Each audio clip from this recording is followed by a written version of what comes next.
गैर हाजिर कंधे। विश्वास साहब अपने आप को भाग्यशाली मानते थे। कारण यह था कि उनके दोनों पुत्र आईआईटी करने के बाद लगभग 1 करोड़ रुपए का वेतन अमेरिका से प्राप्त कर रहे थे। विश्वास साहब जब सेवानिवृत्त हुए तो उनकी इच्छा हुई कि उनका एक पुत्र भारत लौट आए और उनके साथ ही रहे, परंतु अमेरिका जाने के बाद कोई पुत्र भारत आने को तैयार नहीं हुआ। उल्टे उन्होंने विश्वास साहब को अमेरिका आकर बसने की सलाह दी। विश्वास साहब अपनी पत्नी भावना के साथ अमेरिका गए, परंतु उनका मन वहां बिल्कुल नहीं लगा और वे भारत लौट आए। दुर्भाग्य से विश्वास साहब की पत्नी को लकवा हो गया और पत्नी पूर्णतः पति की सेवा पर निर्भर हो गई। प्रातः नित्य कर्म से लेकर खिलाने पिलाने, दवाई देने आदि का संपूर्ण कार्य विश्वास साहब के भरोसे पर था।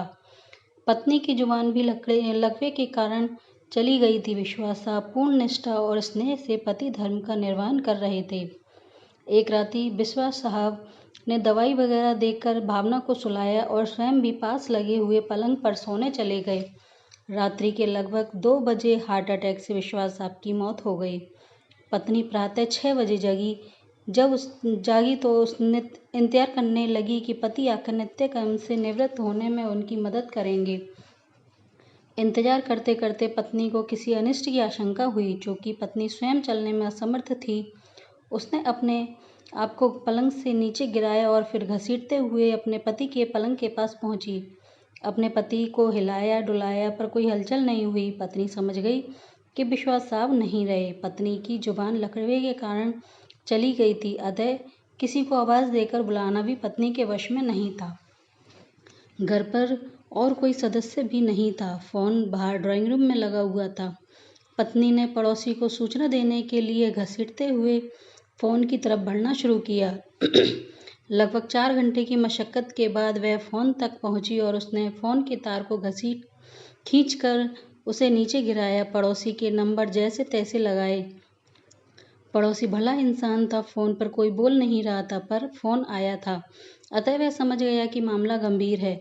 उसने आस पड़ोस के लोगों को सूचना देकर इकट्ठा किया। दरवाजा तोड़कर सभी लोग घर में घुसे।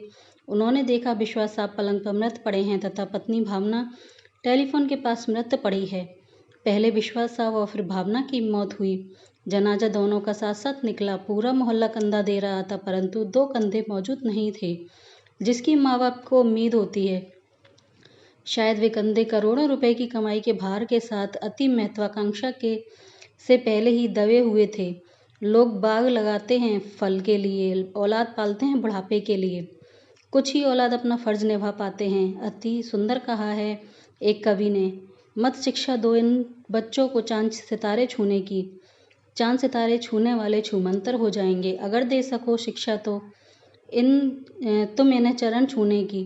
जो मिट्टी से जुड़े रहेंगे रिश्ते वही निभाएंगे। ओम शांति, ओम शांति।